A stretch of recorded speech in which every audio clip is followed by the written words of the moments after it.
Bienvenidos una vez más a nuestra clase de psicología. En esta oportunidad trataremos el tema método de observación. Toda ciencia tiene sus inicios en la observación y puede ser considerada como el método más antiguo y moderno de la recogida de datos. La observación consiste en la utilización de los sentidos para obtener de forma consciente y dirigida datos que nos proporcionen elementos para nuestra investigación. Para la observación, lo primero es plantear previamente qué es lo que nos interesa observar, es decir, definirlo previamente como sujeto de estudio. Para que una observación sea confiable, debe hacerse de la manera más objetiva posible, es decir, debe ser muy certera. Debe estar planificada y orientada a un fin. También hay que prestar mucha atención a lo observado y desechar todos aquellos aspectos que sean inútiles para la investigación.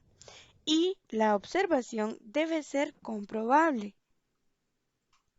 La observación puede darse en dos formas, interna y externa. A continuación veremos la diferencia entre ambas. La observación interna o introspección consiste en observarse uno mismo, es decir, hacer una autoobservación.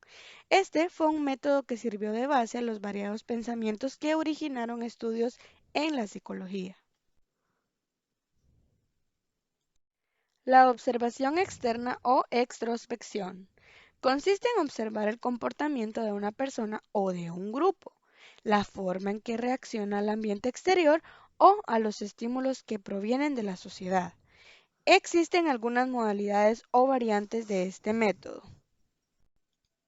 Las variantes de la observación externa se pueden clasificar en incidental, que se produce en forma casual, sin preparativo alguno, cuando un hecho llama la atención al observador. Regularmente brinda datos valiosos, pero se producen en forma desordenada. La observación sistemática, que se produce en forma ordenada, regida mediante un plan, y consiste en seleccionar lo que se quiere observar y seguir un procedimiento ya establecido. Y la comparativa, que consiste en estudiar las semejanzas y diferencias que tienen los fenómenos a observar u observados.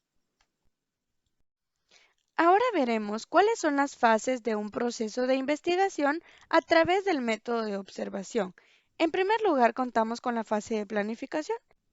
En esta fase se elabora un proyecto donde se establece cuál es el fenómeno o el sujeto de la investigación, cuáles son los objetivos, cuál es la finalidad y los beneficios que se obtendrán de la investigación. Esta fase busca delimitar de forma concisa y clara el fenómeno a observar y también toma en cuenta aspectos importantes como el tiempo que durará la observación, el tipo de observación, los instrumentos que se utilizarán y el encargado de llevar a cabo la actividad de la investigación. La siguiente es la fase de ejecución. En esta etapa se procede a llevar a cabo la actividad que fue planificada en la etapa anterior, quiere decir en la etapa de planeación. En ella se procesa la información obtenida a través de los métodos estadísticos y se realiza un análisis de los datos cuantitativos y cualitativos de la observación. La última fase es la de conclusión y en ella se redacta un informe final que incluya la síntesis de las dos fases anteriores, es decir, de la planeación y de la ejecución de la observación, los resultados obtenidos y las conclusiones generadas de ellos. Concluiremos diciendo entonces que la observación es una técnica que consiste en observar atentamente un fenómeno, un hecho o un caso y por el medio del cual se toma información y se registra para su posterior análisis. La observación es un elemento fundamental de todo proceso de investigación, ya que en ella se apoya el investigador para obtener el mayor número de datos. Gran parte del acervo de conocimientos que constituye la ciencia ha sido lograda mediante la observación.